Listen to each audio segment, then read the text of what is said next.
நல்ல தகப்பனே, சர்வ வல்லமை உள்ள எங்கள் ஆண்டவரே, இந்த அருமையான நேரத்திற்காக உங்களுக்கு ஸ்தோத்திரம். கிருபையுள்ள கரத்தில் எங்களை தாழ்த்துகிறோம். நாட்களை விசேஷித்துக் கொள்ளுகிறவன் கர்த்தருக்கென்று விசேஷித்துக் கொள்ளுகிறான் என்ற வசனத்தின் படி ஆண்டவரே, இந்த நாளை நாங்கள் உமக்கென்று விசேஷித்துக் கொண்டோம். மகிமையுள்ள கரத்தில் எங்களை தாழ்த்துகிறோம். நீர் பேசும், நீர் இடைபடுகிறார். எங்கள் ஆண்டவர் இயேசுவின் நாமத்தில் பிதாவே. அல்லேலூயா. வெளிப்படுத்தின விசேஷம் 2ஆம் அதிகாரம் 7வது வசனம். ஜெயம் கொள்ளுகிறவன் எவனோ அவனுக்கு பரதீசியின் மத்தியில் இருக்கிற ஜீவ விருட்சத்தின் கனியை புசிக்க கொடுப்பேன் என்று எழுது அப்படின்னு. இந்த பரதீசியின் மத்தியில் இருக்கிற ஜீவ விருட்சம் அப்படின்னு நம்ம வாசிக்கிறோம். ஆனால் இந்த பரதீசியின் மத்தியில் இருக்கிற ஜீவ விருட்சம், முதல்ல பரதீசுனா என்னன்னு உங்களுக்கு சொல்லிடுறேன். பரதீசு அப்படின்னா பாரடைஸ் அப்படின்னு ஆங்கிலத்தில் சொல்லுவாங்க. பரதீசு வேற, பரலோகம் வேற. பரலோகம்னா ஹெவன், பரதீசுனா பாரடைஸ். பரலோகம் என்பது நம் தேவன் இருக்கிற இடம், அவருடைய ஆளுகை செய்யப்படுகிற இடம். பரதீசு என்பது அவருடைய ஆளுகைக்கு உட்பட்ட இடம். இன்னும் சொல்ல போனால் ஆவிகள் இளைப்பாறுகிற இடம். அதாவது பரலோகத்துக்கு போகிறதுக்கு முன்பதாக ஒரு குறிப்பிட்ட காலகட்டம் வரைக்கும் மரித்த பரிசுத்தவான்கள் அங்கே இருப்பார்கள். பழைய ஏற்பாட்டு பரிசுத்தவான்களும் சரி, இப்பொழுது மரிக்கிற புதிய ஏற்பாட்டு பரிசுத்தவான்களும் சரி, அந்த பரதீசுக்குள்ளே இளைப்பாரி கொண்டிருப்பார்கள். இயேசு கிறிஸ்து வருகிற வரைக்கும், அதாவது மாம்சத்தில் வெளிப்பட்டு சிலுவையில் அறையப்படுகிற அன்று வரைக்கும் இந்த பழைய ஏற்பாட்டு பரிசுத்தவான்கள் வாக்குத்தத்தம் பண்ணப்பட்டதை அடையாமல் போனார்கள் அப்படின்னு இருக்கு. 11:39 எபிரேயர்கள் நிருபத்தில் அப்படி இருக்கிறது. என்ன வாக்குத்தத்தம் பண்ணப்பட்டது அப்படிங்கிறதெல்லாம் பின்னாடி இருக்கிறது. ஆனால் அவர்களுக்கு மிக முக்கியமாக அந்த இளைப்பாறுகிற ஸ்தலம், ரெஸ்ட் இன் பீஸ் அப்படின்னு நம்ம சொல்றோம், நார்மலா சொல்றோம் இல்லையா, அந்த இளைப்பாறுகிற ஸ்தலம் பரதீசு அவர்களுக்கு அருளப்படவில்லை. அவங்க எங்க இருந்தாங்கன்னா பாதாளத்தினுடைய மேல் பகுதி, மேல் பாதாளம் அப்படிங்கிற இடத்துல தான் இருந்தாங்க. அங்கதான் ஆபிரகாமுடைய மடியில கொண்டு போய் லாசருவை விட்டார்கள். ஸோ இந்த பாரடைஸ் அப்படிங்கிறது இயேசு கிறிஸ்துவின் மரணத்திற்கு பிறகு வந்தது. அங்கே இருக்கிறவளுக்கு அதுக்கு பிறகுதான் பரிசுத்தவான்கள். இப்போ இயேசு கிறிஸ்துவின் மரணத்தோடு கூட இயேசு என்ன செய்கிறாரு, அந்த பூமியின் தாழ்விடங்களில் அவர் இறங்கினார் அப்படின்னு இருக்கு. இறை கவ்விக்கொண்டு ஏறி போனாய் அப்படின்னு யூதாவை பத்தி 49ஆம் அதிகாரத்துல யாக்கோபு தீர்க்க தரிசனமா உரைக்கிறார். அதன்படி இயேசு கிறிஸ்து சிலுவையில் அறையப்பட்ட அன்று மரித்து காவலுள்ள ஆவிகளுக்கு அவர் பிரசங்கித்தார்னு பேதுரு புஸ்தகத்துல வாசிக்கிறோம். அங்கே பிரசங்கம் பண்ணி, பிரசங்கம்னா என்னன்னா ஆல்ட்ரு கால் கொடுக்கறது இல்லை. பிரசங்கத்துல நிறைய வகை இருக்குது. தெருவில் பண்றோமே, அதுவும் ஒரு பிரசங்கம் தான். அது சுவிசேஷ பிரசங்கம். இப்போ நீங்க பைபிள் ஸ்டடி எடுக்கிறீங்க பார்த்தீங்களா, இதுவும் ஒரு பிரசங்கம் தான். ஆனால் அது பேர் வேத பாடம். இப்போ அதே நேரத்தில் இப்போ சக்சஸ் ஆயிருச்சு, இப்போ தேர்தலுக்கு எலெக்ஷனுக்கு பேசுறாங்கல்ல, இது ஓட்டு கேட்கறதுக்கான பிரசங்கம் பண்ணுவாங்க. அவங்க மைக் பிடிச்சி பிரச்சாரம் பண்றாங்கன்னு சொல்றோம். அதே நேரத்தில் ஜெயிச்ச பிறகு ஒன்று பேசுவாங்கல்ல, அதுக்கு பேர் பிரச்சாரம் இல்லை, அது வெற்றி பிரசங்கம். நம்ம ஜெயிச்சிட்டோம். அந்த மாதிரி பிரசங்கத்துல நிறைய இருக்குது. இயேசு காவலுள்ள ஆவிகளுக்கு பிரசங்கித்தார் அப்படின்னா என்ன அர்த்தம்னா, விக்டோரியஸ் சர்மன், அதாவது ஜெயிச்சதுக்கான பிரசங்கம். நான் உலகத்தை ஜெயிச்சுட்டேன், மேல் பாதாளத்தில் உள்ளவங்களே உங்களை மீட்டு கொண்டு நான் போக வந்திருக்கிறேன். தாழ்ந்த பாதாளத்தில் உள்ளவர்களே, இந்த காலத்துக்காக தான் உங்களை நாங்கள் அன்னைக்கு கீழ்ப்படிய சொன்னோம், நீங்க கீழ்ப்படியாததுனால இப்போ உங்களை நீங்க பாருங்க இவங்களோட பங்கடைய முடியல அப்படிங்கக்கூடியதான ஒரு பிரசங்கம் அது. அதனாலதான் காவலில் உள்ள ஆவிகளுக்கு அவர் பிரசங்கித்தார் அப்படின்னு இருக்கிறது. ஸோ அவர் அந்த மேல் பாதாளத்தில் உள்ளவங்களாம் எடுத்துக்கிட்டு பாரடைஸ்க்கு போயிட்டார். இப்போ அவங்க எல்லாமே பாரடைஸ், பரதீசிக்குள்ளே இருக்கிறார்கள். இப்போ நம்ம என்ன பார்க்க போறோம் அப்படின்னா, சபைக்கு வந்துட்டோம். இப்போ நம்ம எல்லாருடைய நம்பிக்கை என்ன அப்படின்னு கேட்டீங்கன்னா, கிறிஸ்தவங்களாகி சர்ச்சுக்குள்ள மெம்பர் ஆகி பணம் கட்டிட்டோம், சந்தா கட்டிட்டோம், அல்லது தொடர்ந்து இங்கே வரோம்னா கண்டிப்பா பரலோகத்துக்கு போயிடுவோன்னு ஒரு கன்ஃபர்மேஷன் இருக்குல்ல. அப்படி ஒரு கன்ஃபர்மேஷன் சபைக்கு வரதுனால மட்டும் கிடைக்காது. ஸோ நாங்கள் கண்டிப்பா பரலோகத்தில் எங்களுக்கு ஆண்டவர் என்ன செஞ்சிருவாரு, இடம் கொடுத்துருவாரு அப்படின்னா இல்லை. இந்த வசனம் என்ன சொல்லுது, சபைக்கு வந்தவங்களை பார்த்து ஆண்டவர் சொல்றாரு. எபேசு சபைக்கு வந்தவங்களை பார்த்து ஆண்டவர் சொல்றாரு, ஜெயம் கொள்ளுகிறவன் எவனோ அப்படின்றாரு. அப்படின்னா என்ன அர்த்தம், சபையில் இருக்கிற எவனோ அப்படின்னு சொல்லல, சபையில இருந்து ஜெயம் கொள்ளுகிறவன் எவனோ. சபைக்கு வந்தவங்க எல்லாம் பரதீசிக்கு போவாங்க நாங்க சொல்லல, சபைக்கு வந்தவர்களில் ஜெயம் கொள்ளுகிறவன் எவனோ அப்படின்னு. இப்ப இந்த பரதீசிக்கு நான் போகணும்னாலே எதையும் என்ன செய்ய வேண்டி இருக்கிறது, ஜெயிக்க வேண்டி இருக்கிறதுன்னு சபை சொல்லுது. இப்ப இந்த பாரடைஸ், அப்ப அது போறது அவ்வளவு கஷ்டமா? வாசிங்க லூக்கா 23:43. இயேசு அவனை நோக்கி, இன்றைக்கு நீ என்னுடனே கூட பரதீசில் இருப்பாய் என்று மெய்யாகவே உனக்கு சொல்லுகிறேன் என்றார். அவரோட அர்த்தம் என்ன, அந்த கல்லன் நம்ம எல்லாருக்கும் தெரிஞ்சிருக்கிறதான ஒரு காரியம் தான் இது. நீங்க வருஷா வருஷம் தியானிக்கிறதான ஒரு விஷயமா கூட இருக்கலாம். என்ன அப்படின்னு கேட்டீங்கன்னு சொன்னா, இன்று நீ என்னோடு கூட பரதீசில் இருப்பா. யாரை பார்த்து சொன்னாரு, கல்லனை பார்த்து சொன்னாரு. அந்த கல்லன் யாருன்னு பார்த்தீங்கன்னா, சில மணி நேரம் அவரோடு கூட சிலுவையில் தொங்கினதான ஒரு மனுஷன். சில மணி நேரம் சிலுவையில் அவரோடு கூட தொங்கினதான ஒரு மனுஷன். அவனுக்கு கர்த்தர் ஒரு வாக்கு பண்றாரு, இன்னைக்கு நீ என்ன செஞ்சியா, நீ சாயங்காலத்துக்குள்ள அவர் மரிச்சு போக போறாரு, சாயங்காலத்துக்குள்ள அவருடைய பாடியை சிலுவையிலிருந்து இறங்கிடுவாங்க. ஆண்டவர் சொல்றாரு, இன்றைக்கு நீ என்னோடு கூட பரதீசியில் இருப்பாய். அப்படின்னா என்னங்க அர்த்தம்? பரதீசிக்கு போறது அவ்வளோ ஈஸியா? ஏன்னா இந்த கள்ளன் வாழ்நாள் முழுக்க என்னவா இருந்திருக்கிறான்? கள்ளனாக தான் இருந்திருக்கிறான். இன்னும் சொல்ல போனா அவன் ரட்சிக்கப்பட்டு சிலுவைக்கு வரவே இல்லை. சிலுவைக்கு வரும்போதும் அவன் கள்ளனாக தான் இருந்தான், தேவனை தூஷிக்கிறவனாக இருந்தான். வாசிங்க மத்தேயு சுவிசேஷம் 27ஆம் அதிகாரம் 44வது வசனம் வாசிங்க. அவரோடே கூட சிலுவைகளில் அறையப்பட்ட கள்ளரும் அந்தப்படியே அவரை நிந்தித்தார்கள். அந்தப்படியே அவரை நிந்தித்தானா நிந்தித்தார்களா? நிந்தித்தார்கள். 2 பேர் இருந்தாங்கன்னு இருக்குது. யோவான்ல இடதுபுறமும் வலதுபுறமாக இருந்தாங்க, நடுவில் இயேசு தொங்கினார் அப்படின்னு இருக்கிறது. அப்படி இருக்கும் பொழுது அந்த சிலுவைக்கு கபாலஸ்தலத்துக்கு அவர்கள் வரும் பொழுது நீங்க பாத்தீங்கன்னா 2 பேரும் தான் அவரை நிந்தித்தார்கள். இந்த கள்ளன் ஏற்கனவே சுவிசேஷம் கேட்டவன் அல்ல, ஏற்கனவே ரட்சிக்கப்பட்டவன் அல்ல, அல்லது இயேசு கிறிஸ்துவை ஃபாலோ பண்ணின சீஷன் அல்ல, அல்லது இயேசு கிறிஸ்துவை பற்றி கேள்விப்பட்டு மனம் திரும்பி வந்ததான கள்ளன் அல்ல.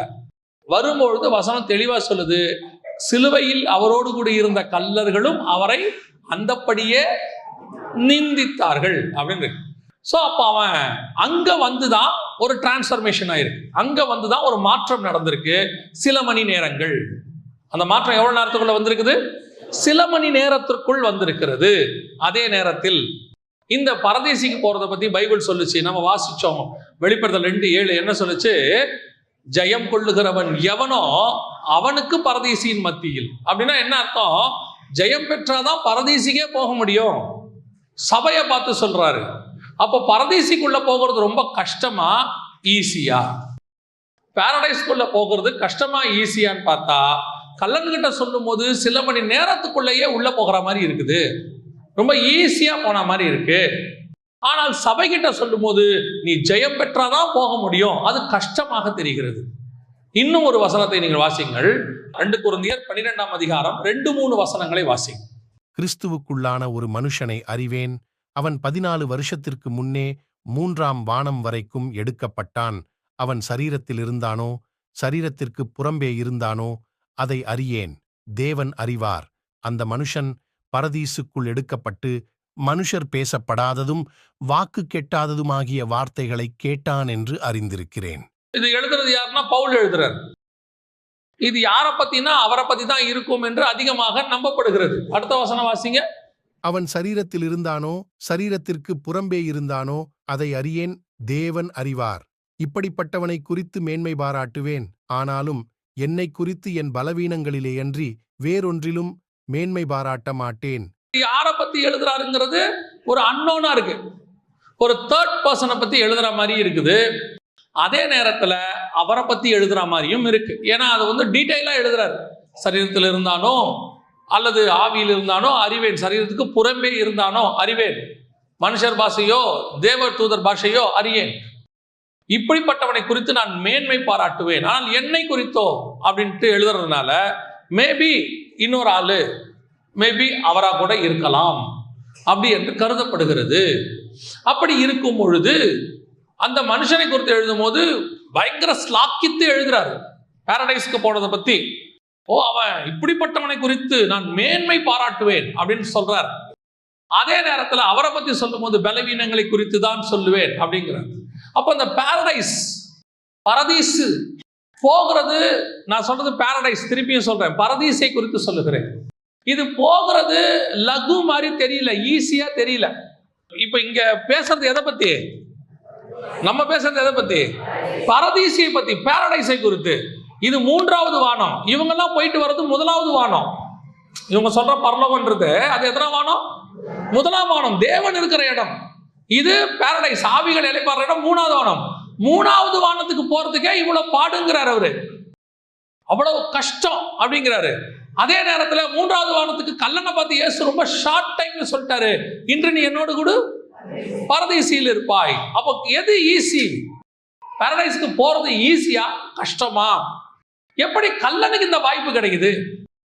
ஏன்னா நம்மில் அநேகர் இயேசு கிறிஸ்துவை விட கல்லனை அதிகமாய் பார்க்கிறவங்க இருக்கிறாங்க இல்லையா?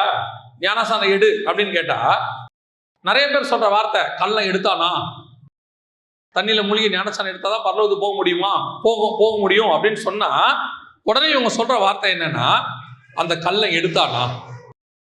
இப்ப யோசிச்சு பாருங்க, கல்லை எடுக்கல, அப்படியே வச்சுக்கங்க. பக்கத்துல இருக்கிற இயேசு எடுத்தாரா இல்லையா? அப்ப இவன் யாரைத்தான் பார்க்கறான்?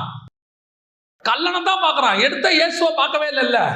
அப்ப இன்னைக்கு இருக்கிறவங்களுக்கு எல்லாம் பெரும்பான்மையா கல்லனை பார்க்கறதெல்லாம் சந்தோஷம். ஏதோ ஒண்ணு இவங்களுக்கு சந்தோஷம், கள்ளத்தனமாவோ கல்லனாகவோ இருக்கிறதுல. அப்ப எது ஈஸி? பரதீசிக்கு போறது ரொம்ப ஈஸியா? கல்லனை பார்த்து ஒரே வார்த்தை சொல்லிட்டாரு, இன்று நீ என்னோடு கூட பரதேசியில் இருப்பாய் அப்படின்னு சொல்லி.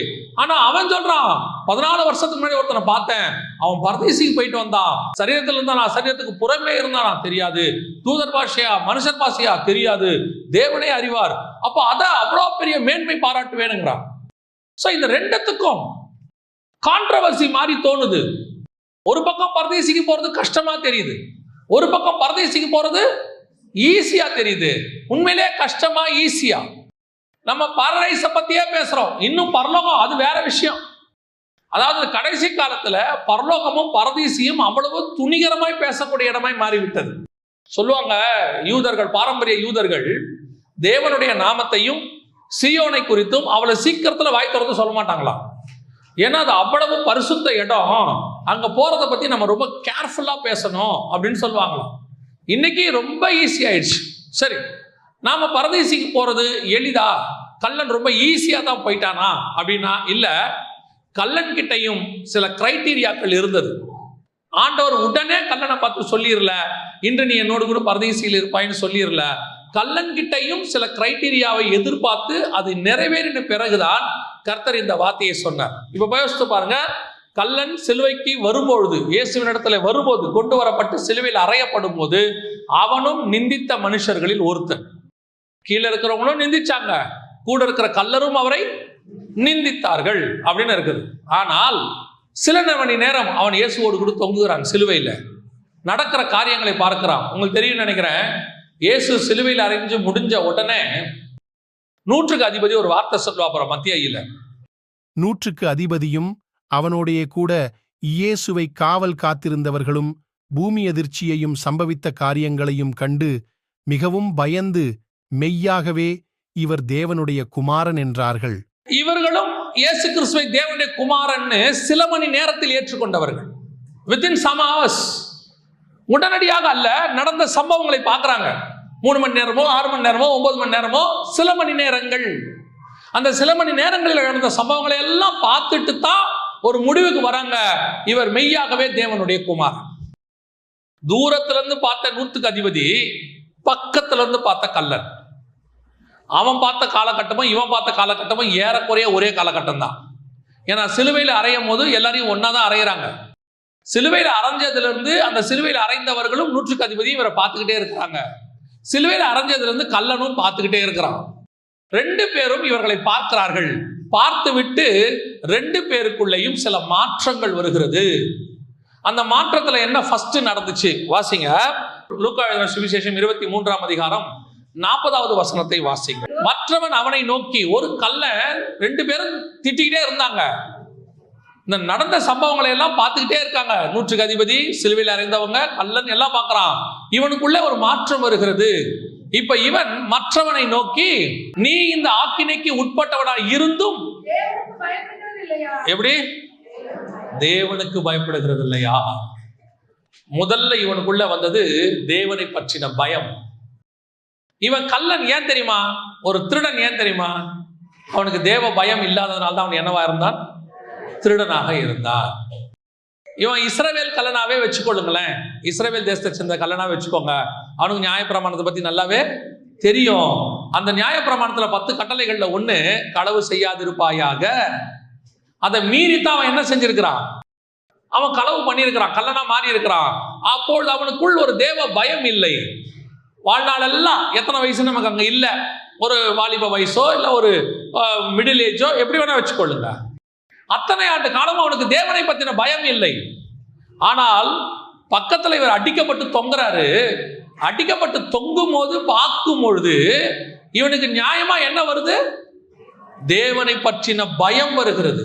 மற்றவனை பார்த்து கேட்கிறான், உனக்கு தேவனை பற்றின பயம் இல்லையா? பயப்படுது இல்லையா? எதனால பயப்படுறது இல்லையா? நம்மளாம் பாரு, அடிக்கப்பட்டு தப்பு செஞ்சதுனால இப்படி தண்டனை அனுபவிக்கிறோம் அப்படின்னு அவரையும் சேர்த்துக்கல, இயேசுவையும் சேர்த்துக்கல. ஐயோ, சில நேரத்தில் நமக்கு பயம் வரும் தெரியுமா? சில ஆட்களுக்கு ஏற்படுகிற காரியங்களை பார்த்து நமக்கு என்ன வரும்? ஒரு பயம் வரும். ஐயோ, இந்த மனுஷனுக்கே இப்படி நடக்குதுன்னா நமக்கெல்லாம் எப்படி நடக்கும்? இது ஒரு பயம் வருது இல்ல? அந்த மனுஷன் நல்ல மனுஷங்க, அவருக்கே இப்படி நடந்துச்சு, அவரே எல்லாருக்கும் நல்லது செய்வாரு, அவர் வாழ்க்கையிலே இப்படி நடக்குது, இவெல்லாம் அநியாயக்கார பாவி, இவனுக்கு எப்படி நடக்குமோ தெரியாது சொல்லுவோம்ல. இந்த பயம் ஏன் வருது தெரியுமா? அந்த நல்லவர்களுக்கும் நடக்கிற நல்ல விஷயத்தை பார்த்ததுனால. கடவுள் இவனையே இப்படி தண்டிச்சுட்டாரு, அந்த மாதிரி அவன் இயேசுவை பார்க்கல. அந்த மாதிரி இயேசுவை பார்க்கல. இயேசுவை எப்படி பார்க்கல? நானும் தப்பு செஞ்சு தண்டனை அனுபவிக்கிறேன், இவரும் என்னது, அவன் கடவுள் எப்படி தண்டிச்சிருக்கார் பாரு இந்த ஆளை. ஏன்னா இவங்க எல்லாரை விட அதிக பாடு யாருக்கு தான் இருக்குது? இயேசுவுக்கு. உச்ச தலை முதல் உள்ளங்கால் வரைக்கும் அடிச்சிருக்காங்க. தலையில முள்முடி சூற்றுறது வந்து காலில் ஆணி அடிக்கிற வரைக்கும் அடிச்சிருக்காங்க. பார்த்தா இவங்களை விட அவருக்கு தான் 1 குறைய 40 39 அடி நொறுக்கி எடுத்திருக்காங்க. அந்த அடி அடிச்சு பார்த்த போது ஐயோ, தப்பு செஞ்சா இப்படிலாம் கடவுள்கிட்ட தண்டனை, தேவ பயம் அப்படின்னு அவனுக்கு வரல பயம். அடுத்த வசனம் வாசிங்க. நாமோ நியாயப்படி தண்டிக்கப்பட்டிருக்கிறோம், இவரோ தகாதொன்றையும் நடப்பிக்கவில்லையே என்று. இதுதான் கள்ளனுடைய முதல் குவாலிட்டி. நான் தப்பு செஞ்சு தண்டனை அனுபவிக்கிறையா, இவர் தகாததொன்றையும். என்ன பெரிய ஆச்சரியம் தெரியுமாங்க? இயேசுவை பார்க்கிறவனா சொல்றான் இவர்கிட்ட தப்பு இல்லை. எப்படி சொல்லுவான்? யோசிச்சு பாருங்க. இந்த கள்ளன் என்ன இயேசுவோட 3.5 வருஷம் ஊழியத்தில் இருந்தானா? கூடவே இருந்தானா? ஃபாலோ பண்ணிக்கிட்டே வந்தானா? இல்லை இயேசுவை பற்றி ஏதாவது புக்கு படித்தானா? இல்லை எந்த சீஷர்களாவது இவனுக்கு இயேசுவை பற்றி சொன்னாங்களா? எப்படி இவனுக்கு இவரை பார்த்த உடனே தெரியுது இவர் தகாததொன்றையும் நடப்பிக்கவில்லையே? புரியுதா உங்களுக்கு? இப்ப இயேசுவை பிலாத்து பார்க்கிறாரு. பார்த்த உடனே பிலாத்து சொல்றாரு, நீங்கள் சொல்ற குற்றம் ஒன்றும் இவரிடத்தில் நான் காணவில்லையே. எப்படி தெரியுது? பார்த்த உடனே எப்படி தெரியுது இவர்கிட்ட தப்பு இல்லைன்னு? சரி, பிலாத்து இயேசுவை அறியாத ஒரு மனுஷன், இவன் திருடன். ஆண்டவர் சொல்றாரு, உலகத்தின் அதிபதியானவன் என்னிடத்துல வருகிறான், அவனுக்கு என்னிடத்தில் ஒன்றும் இல்லை. அவனுக்கும் தெரியுது இயேசுநாதர்கிட்ட ஒரு பாவமும் இல்லை. பிலாத்துக்கு தெரியுது இவர்கிட்ட ஒரு குற்றமும் இல்லை. இவனுக்கு தெரியுது, கள்ளனுக்கு தெரியுது தகாததொன்றும் நடப்பிக்கவில்லை. அப்ப பரதேசிக்கு போறதுக்கு முதல்ல தேவனை பத்தின பயம் வேணும். அவன் ஏன் பயந்தான் தெரியுமா? கள்ளன், ஐயோ கடவுளுக்கு விரோதமா செஞ்சோம்னா இவர் தொங்குறாரு பாரு, இவரை மாதிரி தான் உத வாங்கணும், அப்படி பைபிள்ல தேவ பயம் அவனுக்கு வரல. அவனுக்கு என்ன பயம் வந்துச்சு தெரியுமா? தொங்கிட்டு இருக்கிறவரே தேவன், நான் திருட, இவர் தேவன். அவரை பார்க்கும் போதே தோணுது, நான் தப்பு செஞ்சு இப்படி வந்திருக்கிறேன், இவர்கிட்ட ஒரு குற்றமும் இல்லை. இந்த பார்வைதான் 100க்கு அதிபதி இயேசுக்கு மேல இருந்துச்சு. அவன் பார்க்கிறான், இவங்க 2 பேருடைய அந்த சிலுவையோடைய பாடுகளுக்கும் நடுவுல தொங்குறவருடைய சிலுவையின் பாடுகளுக்கும் என்ன இருக்குது? வித்தியாசம் இருக்கிறது. இந்த வித்தியாசத்தை புறஜாதியார் பார்க்கிறார்கள், சொந்த ஜனங்கள் பார்க்கிறார்கள். இப்ப நமக்கு தெரியுதா? நம்மளை பார்த்தா தெரியுதா? நாம மற்றவங்க படுற மாதிரி நமக்கும் கஷ்டம் வருது.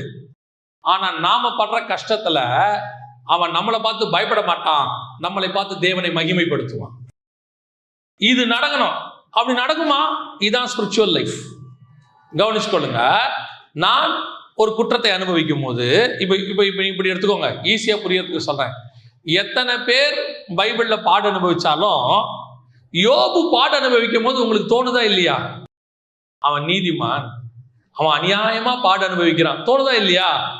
தாவீதே பாடு அனுபவிச்சான்னு நமக்கு தோணுதுல, அவன் செஞ்சதுக்கு தாங்க நடந்துச்சு சொல்றான் இல்லையா?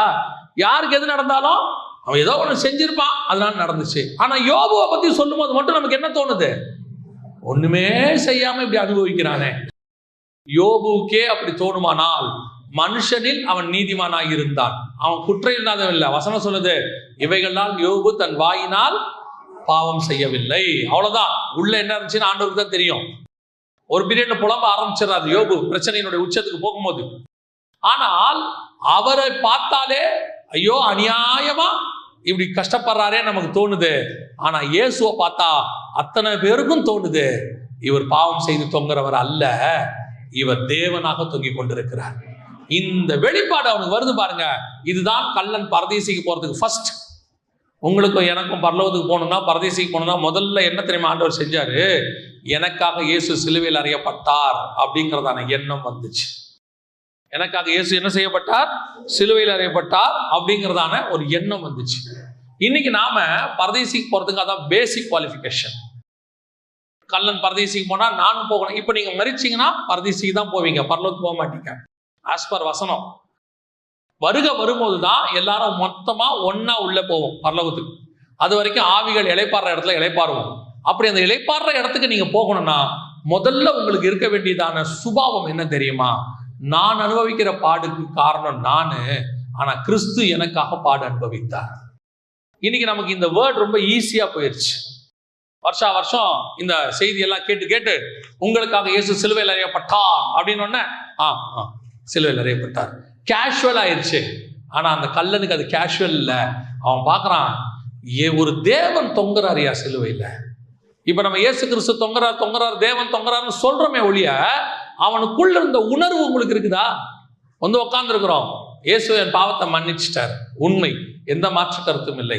ஆனால் உங்களுக்கு அந்த உணர்வு இருக்குதா? அதான் பரதேசிக்கு போறதுக்கான ஃபர்ஸ்ட் பாயிண்ட். ரெண்டாவது வாசிங்க, லூக்கா எழுதின சுவிசேஷம் 23ஆம் அதிகாரம் 41வது வசனம் வாசிங்க. நாமோ நியாயப்படி தண்டிக்கப்படுகிறோம், நாம் நடப்பித்தவைகளுக்கு தக்க பலனை அடைகிறோம். ரெண்டாவது முக்கியமான பாயிண்ட் என்ன தெரியுமா? நான் தப்பு செய்தவன் என்று ஒத்துக்கொள்ளுதல். நமக்குள்ள அந்த எண்ணம் வரணும், நான் பாவிதான்ங்கிற எண்ணம் வரணும். இந்த கடைசி காலத்துல இருக்கிற மிக முக்கியமான உபதேசங்களில் ஒன்று என்ன அப்படின்னு கேட்டீங்கன்னா, ரட்சிக்கப்படுறதுக்கு முன்னாடி வரைக்கும் நம்ம பாவிங்கிற எண்ணம் இருக்கு. இயேசுவின் ரத்தத்தால கழுவப்பட்டுட்டா நம்ம நீதிமான் ஆயிடுறோம், மாற்று கருத்து இல்லை.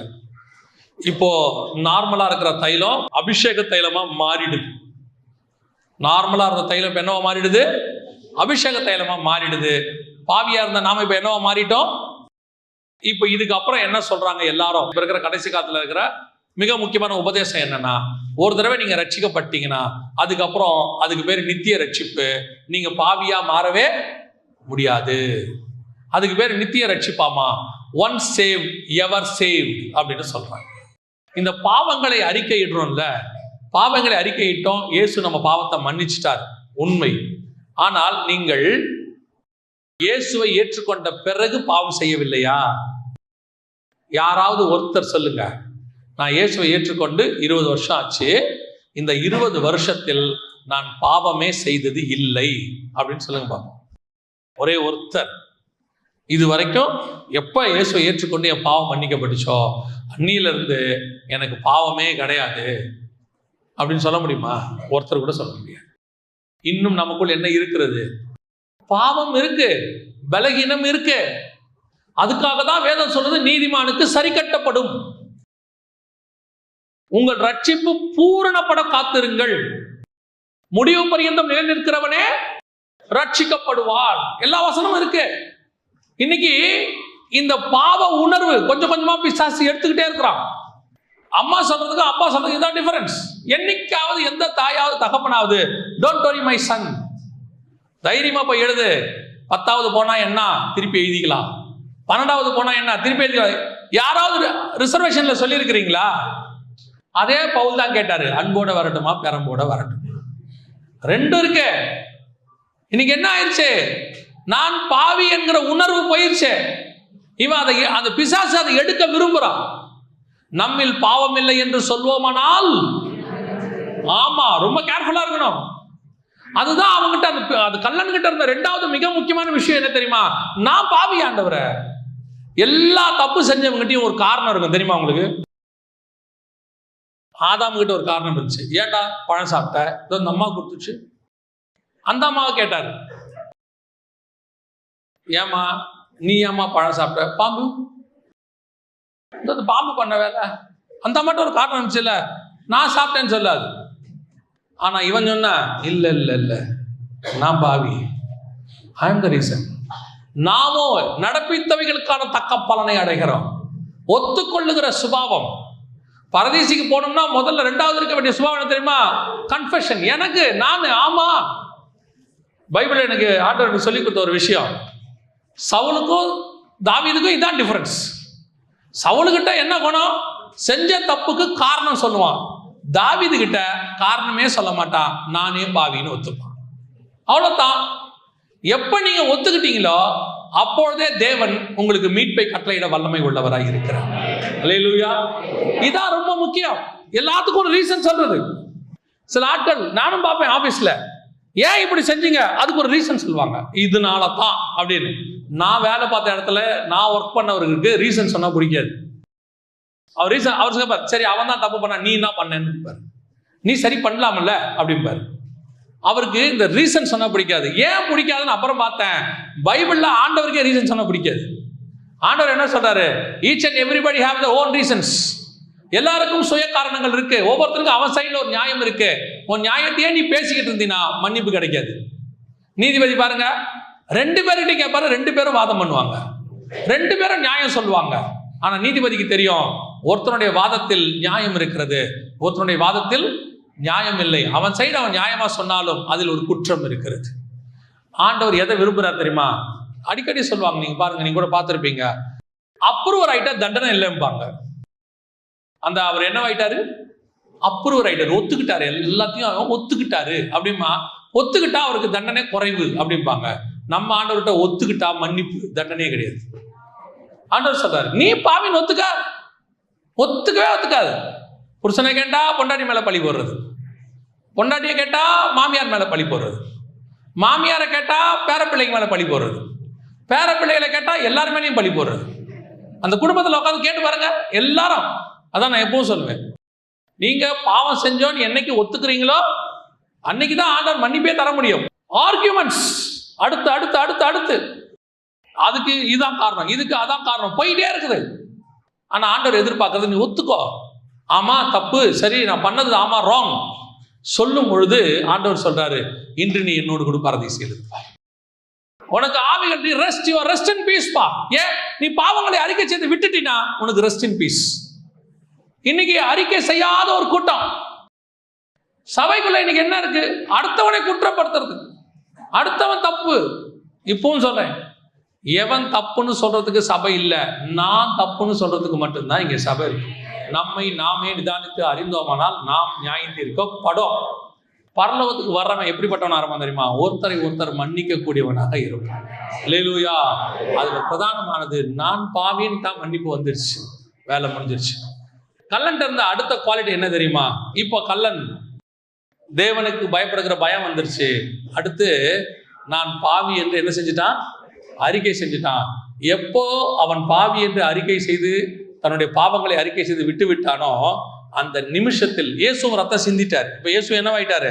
ரத்தம் சிந்திட்டார். ரத்தம் சிந்தியாச்சு தானே, அவர் ரத்தம் வெளியே வந்துருச்சு. இப்போதிலிருந்து அவன் எப்படி மாறிட்டானா? நீதிமானாக மாறிட்டான். அந்த செகண்ட் அவனுக்கு கல்லறையில அடுத்த பார்த்து தொடங்கிருச்சு. அவன் வரும்போது கல்லன், இயேசு ரத்தம் சிந்தி இருந்தார். இயேசு ரத்தம் சிந்தின பிறகு அவன் கல்லனா இருந்தாலும் பாவங்களை அறிக்கை செஞ்சுட்டா அவன் நீதிமானாய் மாறுகிறான். அதான உண்மை. இப்போ நம்ம அப்படித்தானே மாறுறோம். இயேசு நமக்காக ரத்தம் சிந்தி இருக்கிறார். நாம் பாவங்களை அறிக்கை செய்து விட்டு விட்டால் நம்ம என்னவாய் மாறுகிறோம்? நீதிமானாய் மாறுகிறோம். இது அவனுக்கு சிலுவையிலே நடக்க ஆரம்பிச்சிருச்சு. அவன் வரும்போது பாவியாய் வந்தான், சிலுவையில நிந்திக்கிறான். ஆனா இப்ப இயேசு அவனுக்காக ரத்தம் சிந்திட்டார். அவனுக்கும் சேர்த்துதான் என்ன பண்ணிருக்கிறாரு? ரத்தம் சிந்தி இருக்கிறாரு. இப்ப அவன் நடந்ததெல்லாம் பாக்குறான். நம்மள மாதிரியே தான். என்ன நமக்கும் அவனுக்கு என்ன தெரியுமா டிஃபரன்ஸ்? அவனுக்கு ஒரு 2 மணி நேரம் வச்சுக்கோங்க, நமக்கு 2000 வருஷம், அவ்வளவுதான் டிஃபரன்ஸ். சம்பவம் ஒண்ணுதான். இப்ப அவன் பாக்குறான். எல்லாத்தையும் பார்த்துட்டு, ஆண்டவரே என்னை மன்னிச்சிடுங்க, நான் பாவி, நான் பாவம் செஞ்சுட்டேன், நீங்க தேவன் அப்படின்னு அவர் மேல அவனுக்கு ஒரு பயம் வந்துருச்சு. அந்த நிமிஷத்தில் அவன் என்னவாய் மாறிவிட்டான்? நீதிமானாய் மாறிட்டான். அவ்வளவுதான். பாவங்களை அறிக்கை செய்து விட்டு விட்டா அவன் நீதிமான் தான். இயேசுவின் ரத்தம் சிந்தப்பட்டாச்சுன்னா என்னவாயிடுறான்? நீதிமான. இப்போ சிலுவையில அந்த நிமிஷத்துல இருந்து எப்ப அவன் நான் பாவின்னு ஒத்துக்கிட்டானோ அந்த நிமிஷத்துல இருந்து அவன் என்னவாயிட்டான்? நீதிமான. அதைத்தான் நம்ம இன்னைக்கு வரைக்கும் சபையில சொல்லிட்டு இருக்கோம். நமக்கும் அவனுக்கும் ஒரே ஃபார்முலா தான். இப்போ அவன் சிலுவையில நீதிமானாய் மாறியாச்சு. இப்ப இதுல இருந்து நீதிமானுடைய பாடுகள் அவனுக்கு வந்துருச்சு. வாசிங்க 2 தீமோத்தேயுவின் புஸ்தகம் 2ஆம் அதிகாரம் 12வது வசனத்தை வாசி. அவரோடு கூட பாடுகளை சகித்தோமானால் அவரோடு கூட ஆளுகையும் செய்வோம். இப்ப இவன் என்ன பண்ணிட்டு இருக்கான் தெரியுமா? பாவியா வந்து சிலுவையில தொங்குறான். நான் சொல்ற ஒரு உதாரணம், இத்தனை மணி நேரம்ன்றது ஒரு ஜஸ்ட் அன் எக்ஸாம்பிள். அவ்வளவு மணி நேரம் தான் நினைக்காதீங்க. ஒரு 1.5 மணி நேரம் 2 மணி நேரம் இப்படி தொங்கிட்டு பார்த்துக்கிட்டே இருக்கிறான். நடக்கிற சம்பவத்தெல்லாம் பார்க்கறான். அந்த பக்கம் ஒரு கல்ல இருக்கான், அவன் புலம்புறத பார்க்கறான். இவரு நமக்காக ஜெபிக்கிறத பார்க்கறான். அவர் புலம்புறத இவன் பார்க்கறான். ஐயோ ஆண்டவரே வலிக்குதே, அம்மா ஐயான்னு கத்துறான். இவரோ, ஆண்டவரே இவர்கள் தாங்கள் செய்கிறது என்னதென்று அறியாது இருக்கிறார்கள். பிதாவே என் தேவனே, என் தேவனே, யாரை போய் கூப்பிடுறாரு? எல்லாத்தையும் பக்கத்துல இருந்து பார்த்துக்கிட்டே இருக்கான். அவன் சொன்னான், என்னை மன்னிச்சிருங்க ஆண்டவரே, நான் தப்பு செஞ்சுட்டேன், நான் பாவி, ஏண்டா உனக்கு பயம் இல்லையாடா இப்படி சொல்றியே? எல்லாம் முடிஞ்சிச்சு. இப்போ இவன் பாவம் மன்னிக்கப்பட்டு இந்த நிமிஷத்துல இருந்து இவன் என்னவா தொங்கிட்டு இருக்கிறான்? நீதிமானாய் தொங்கிக்கிட்டு இருக்கிறான். நீதிமான் இயேசு கிறிஸ்துவோடு சிலுவையில் தூக்கினால் அவரோடு கூட அவன் பாடு சகிக்கிறான்னு அர்த்தம். புரியுதா? அவன் செஞ்ச தண்டனைக்கு இயேசு கிறிஸ்து ரத்தம் என்ன கொடுத்துருச்சு? இப்ப இவன் கேட்ட உடனே என்ன கொடுத்துருச்சு? மன்னிப்பு கொடுத்துருச்சு. மன்னிப்பு கிடைச்ச நிமிஷத்துல இருந்து இவன் என்னவாய் தொங்குகிறான்? நீதிமான. இப்ப அவன் கல்லன் இல்ல, இப்ப அவன் யாரு? நீதிமானாய் தொங்குகிறான், தொங்கிட்டே இருக்கிறான். இப்ப இங்க என்ன நடக்குது? இவனும் நீதிமானாக தொங்கி கொண்டிருக்கிறான். அந்த இடத்துல தொங்கிட்டு இருக்கும் போது அவரோடு கூட பாடு சகித்தோமானா, முதல்ல இப்ப இவனும் அவரோடு கூட சிலுவையை பகிர்ந்து கொள்ளுகிறவனாய் மாறிட்டான். பாவம் மன்னிக்கப்பட்ட அந்த நிமிஷத்துல இருந்து, அந்த செகண்ட்ல இருந்து இவன் என்னவா மாறிட்டான்? ஆமா, இப்ப நீங்களும் நானும் பாவத்தை அறிக்கை செஞ்சுட்டோம், பாவம் மன்னிக்கப்பட்டுருச்சு. எத்தனை பேர் அவரோடு கூட பாடு சகிக்கிறோம்? நம்ம விரும்புறது என்ன? பாடு சகித்தல விரும்புகிறோமா, பாடு வேணான்னு விரும்புகிறோமா? பாடுகளை இப்போ எங்க யாராவது பாட விரும்புவாங்களா? பாடு யாராவது விரும்புவாங்களா? அதுவும் இந்த காலம் என்ன காலம் தெரியுமா? ப்ராஸ்பரிட்டி டாக்டரின் காலம், செழிப்பின் காலம். எதுவும் நடக்கக்கூடாது, எல்லாமே எப்படி இருக்கணும்? ஆசீர்வாதமா இருக்கணும். கேட்கறதுக்கே நல்லா தானே இருக்குது இல்ல? வாசிங்க, இந்த வசனத்தை வாசிங்க, சரியான்னு பாருங்க. எபிரேயர் 11ஆம் அதிகாரம் 24வது வசனம் வாசிங்க. விசுவாசத்தினாலே மோசேதான் பெரியவனான போது பார்வோனுடைய குமாரத்தியின் மகன் எண்ணப்படுவதை வெறுத்து அநித்தியமான பாவ சந்தோஷங்களை அனுபவிப்பதை பார்க்கிலும் தேவனுடைய ஜனங்களோடைய துன்பத்தை அனுபவிப்பதையே தெரிந்து கொண்டு, துன்பத்தை அனுபவிப்பதை அவனே செலக்ட் பண்ணிக்கிறான். ஓ, எனக்கு இந்த பாடே ஓகே. என்ன மோசே, நீங்க பார்வோன் குமாரத்தியின் மகன் அல்ல, அதெல்லாம் இருக்கட்டும், அந்த பாடுகளை கொடுத்துருங்க என்கிட்ட. ஏன்பா என்னப்பா பாடுகளை கேட்கிற? இன்னைக்கு இருந்தா மோசேவை என்ன சொல்லியிருப்பாங்க? இன்னைக்கு மோசே இந்த பிரசங்கத்தை பண்ணா என்ன சொல்லுவாங்க? மோசே ஒரு கள்ள உபதேசக்காரர், அவர் ராங் டாக்டரின், தப்பா பேசிக்கிட்டு இருக்கிறாரு. நாம் எல்லாம் ராஜாவின் பிள்ளைகள். ராஜாவுடைய பிள்ளையே சொல்றா, பாடு அனுபவிப்பதை நான் தெரிந்து கொண்டேன். இல்லை, இந்த என்ன இங்க பிரச்சனை தெரியுங்களா? இப்ப இந்த கடைசி காலத்துல பவுல் யாருன்னு கேட்டீங்கன்னா, பெரிய கமாலியல்கிட்ட படிச்ச டூயல் சிட்டிசன்ஷிப், ரோமாபுரி சிட்டிசனும் அவரு, அப்புறம் இஸ்ரேல் சிட்டிசன் ரெண்டும் அவரு, பெரிய கோடீஸ்வரன். அவர் சொல்றாரு, அவரோடு கூட பாடு சகித்தோமானால் அவரோடு கூட, அவர் சொல்றாரு, எல்லாத்தையும் வச்சிருந்தவர் சொல்றாரு, எல்லாவற்றும் கிறிஸ்துவை அறிகிற அறிவின் நிமித்தம் எல்லாவற்றும் நஷ்டமும் குப்பையும் என்று விட்டேன். பெரிய பார்வோன் குமாரத்தியின் மகன் சொல்றாரு, அநித்தியமான பாவ சந்தோஷங்களை அனுபவிப்பதை பார்க்கிலும் தேவ ஜனங்களோடு கூட துன்பத்தை அனுபவிப்பதையே தெரிந்து கொண்டு, இந்த ராஜகுமாரத்தர்கள், பணக்காரர்கள், கோடீஸ்வரராய் இருந்த இவர்கள் எல்லாரும், அவரை விடுங்க, இவங்க எல்லாத்தையும் விடுங்க, பிதாவுக்கு செல்ல பிள்ளையாக ஒரே பேரான குமாரனாய் இருந்த இயேசு கிறிஸ்து பரலோகத்தை விட்டு வந்து பிறக்கும் போது எங்க பிறந்திருக்கலாம்? அவர் பரலோகத்தில் இருந்தோட கம்பேர் பண்ணா ஏரோதுடைய மாளிகை ஒண்ணுமே இல்லை, கரெக்ட் தானே? அவர் பரலோகத்தோட கம்பேர் பண்ணா பாபிலோன் ஒண்ணுமே இல்ல. பரலோகத்தோட கம்பேர் பண்ணா ரோமாபுரி கவர்மெண்ட். ஏதாவது ஒரு நல்ல வீட்டுல பிறந்திருக்கலாமா? பிறந்திருக்கலாமா இல்லையா? ஆண்டவர் கொடுக்க மாட்டேன்னு சொல்ற தேவையில்லை. திருப்பி சொல்றேன், ஆண்டவர் கொடுக்க மாட்டேன்னு சொல்ற தேவையில்லை. என்ன நீடோ அதை கொடுக்கிற தேவன் இல்லையா? நமக்கு ஒரு காலத்துல பிள்ளையா இருக்கும்போது ஒரு பாட்டில்ல பால் இருந்தா போதும் கொடுத்தாரு. கொஞ்சம் வயசாகும் போது ஒரு கிண்ண சாப்பாடு தேவைப்பட்டுச்சு கொடுத்தாரு. கொஞ்சம் வளர்ந்து 15-20 வயசு ஆகும் போது ஒரு தட்டு சாப்பாடு தேவைப்பட்டுச்சு கொடுத்தாரு. அதுக்கப்புறம் நம்ம எவ்வளவு சாப்பிட்றோம் நமக்கே தெரியாது, கொடுத்தாரு. தின்னுக்கிட்டே இருக்கோம், அதுவும் கொடுத்தாரு. அதுக்கப்புறம் நம்மளா 45க்கு மேல போதும் முடியல, சரி போதுமா நிறுத்திக்கோட்டாரு. அந்தந்த ஏஜ்ல எது தேவைங்கிறத கொடுத்தாரு. ஆமா தானே? தேவை என்னவோ அதை தருகிற தேவன். இன்னைக்கு ஒரு கூட்டம் கடைசி காலத்துல என்ன செய்யுது? இது வேணும் அது வேணும். அந்த செழிப்பின் உபதேசம் வந்த பிறகு, இந்த ப்ராஸ்பரிட்டி டாக்டரின் வந்த பிறகு தேவ ஜனங்களோடு கூட ஆண்டவரை பத்தி அறிகிற அறிவு போயிருச்சு. இங்க வசனம் சொல்லுது, நான் அவரோடு கூட பாடு சகிப்பதை தெரிந்து கொண்டேன். இன்னைக்கு நம்ம பாடு விரும்ப வேண்டாம், வரும்போது அதை சந்தோஷமா ஏற்றுக்கொள்ள வேண்டும். ஏன் தெரியுமா? இப்போ ஒரு குழந்தை பிறக்குது, பிறக்கிற அந்த நிமிஷம் அந்த தாயோடைய பெயின் உலகத்துல வேற யாருக்குமே இருக்காது.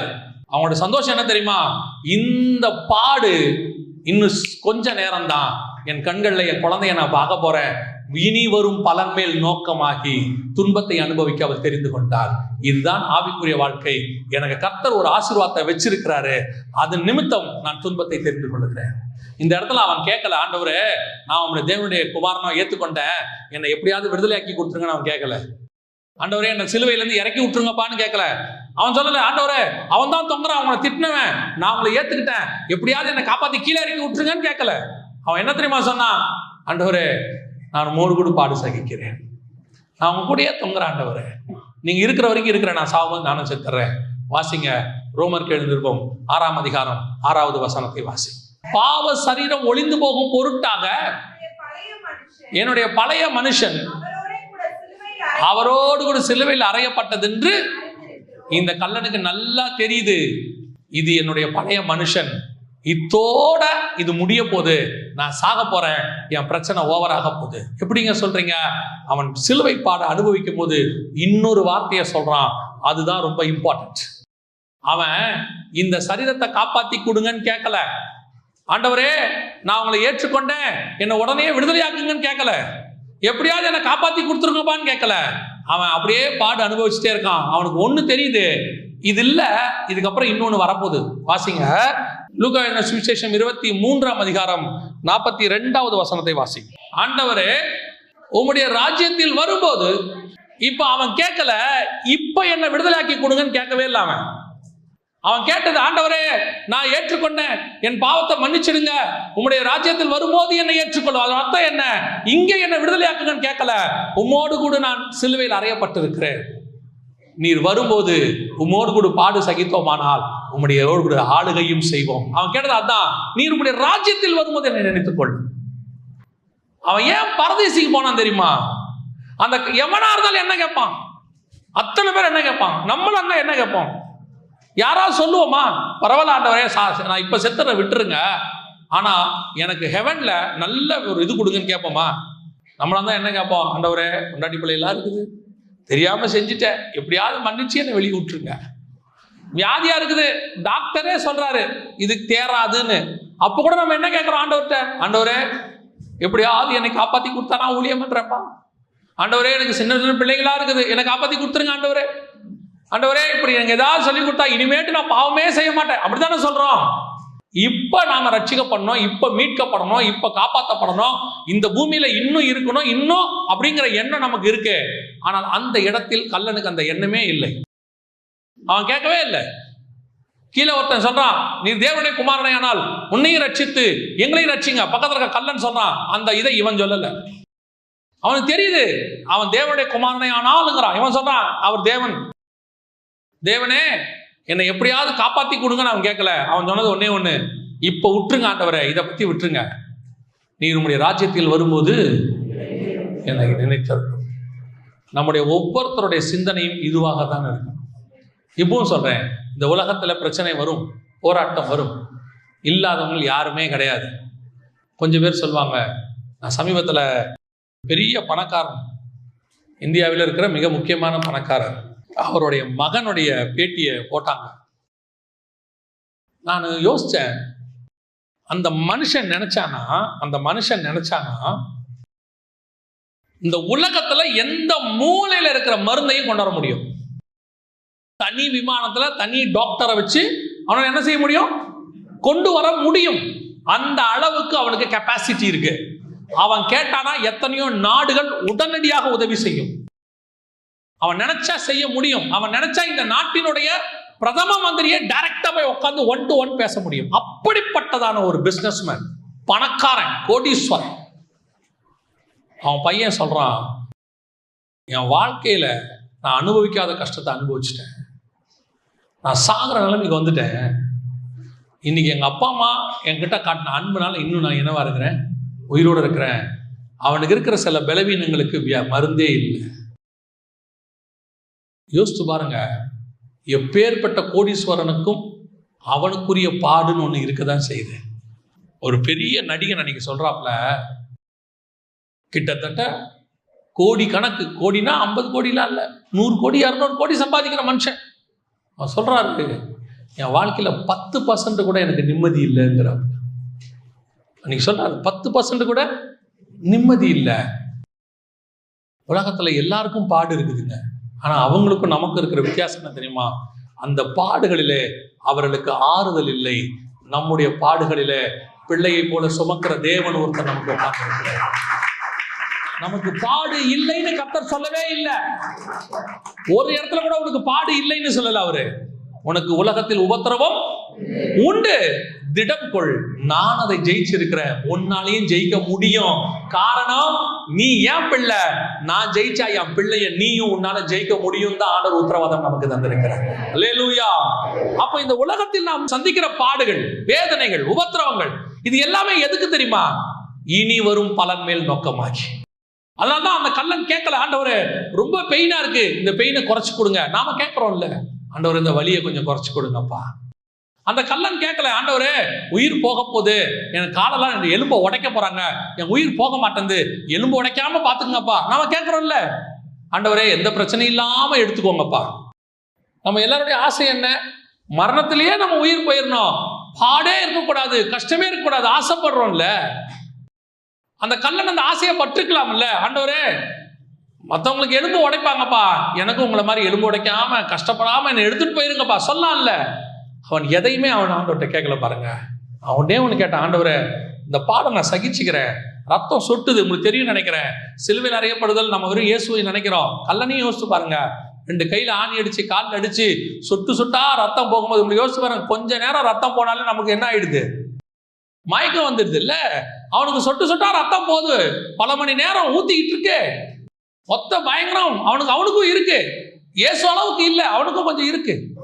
ஆனா அவன் ஆண்டவரை பார்த்து இது எதுவுமே கேட்கல. அவனே ஒண்ணு கேட்டான், இதெல்லாம் போட்ட ஆண்டவரை நான் சகிச்சுக்கிறேன், பரவாயில்ல, பிரச்சனை இல்லை, இந்த பூமியில நான் பட்ட பாடு இருக்கட்டும், ஆனா வரப்போகிற ராஜ்யத்தில் நான் ஆளுகை செய்ய வேண்டாம். இதுதான் நாம் ஒவ்வொருத்தருடைய வாஞ்சையாக இருக்கணும். இங்க இருக்கிற பாடுகளை நான் சொல்றேன், ஒரு நாளும் ஆண்டவர் நம்மை கைவிட மாட்டார். இது கொஞ்ச காலம்தான். அதனால்தான் பரிசுத்தவாடி அழகா சொல்லுவாங்க, கொஞ்ச காலம் இயேசுவுக்காக கஷ்டப்பாடு சகிப்பதினால் இன்னல் துன்பம் யாவும் இன்பமாய் மாறும் இயேசுவை நான் காணும் போது. அதுதான் கர்த்தர் நமக்கு நியமிச்சது. அதான் ஆண்டவர் சொல்றாரு, இன்று நீ என்னோடு கூட பரதீசில் இருப்பாய். ஏன் சும்மா சொல்லல, அந்த கல்லனுக்குள்ள இருந்த சுபாவம் அப்படிப்பட்டதான சுபாவம். 14 வருஷத்துக்கு முன்னாடி ஒருத்தன் எவ்வளவு ஒரு ஆவிக்குரிய எக்ஸ்பீரியன்ஸ்ல இருந்தானோ அது அத்தனையும் சில மணி நேரங்களில் இந்த கல்லனுக்குள் காணப்படுகிறது. ஆண்டவர் சும்மா செய்யல. 11 மணி நேரம் வேலை பார்த்தவனுக்கும் 1 மணி நேரம் வேலை பார்த்தவனுக்கும் ஒரே கூலி. ஆனால் 11 மணி நேரம் வேலை பார்த்தானே அவனுக்கும் சரி, 1 மணி நேரம் வேலை பார்க்கறானே அவனும் வேலை பார்க்கணும், அவனுக்கு சும்மா கொடுக்க மாட்டார்ல. 14 வருஷத்துக்கு முன்னாடி பரதேசிக்கு போனவனும் சரி, 4 மணி நேரம் 5 மணி நேரத்துக்குள்ள பரதேசிக்குள்ள போனவனும் சரி, 2 பேருக்கும் ஒரே கூலி தான். 2 பேரும் பார்த்து சொன்னாரு, பரதேசியில் இருப்பாய். ஆனா 2 பேருக்கும் அதனதற்குரிய பாடுகள் உண்டு. அந்த கல்லன் சும்மா போல பரதேசிக்கு. உங்களுக்கும் எனக்கும் கர்த்தர் அதே பரதேசியை நியமித்திருக்கிறார். மரணம் முந்துமானால், வருகை முந்துமானால், பரலோகம் அதுக்கு இன்னும் இருக்கணும். வருகையில பரலோகத்துக்கு போறதுக்கு இன்னும் மேன்மையான காரியங்கள் காணப்படும். நாம அந்த இடத்துல இருக்கிறோமா?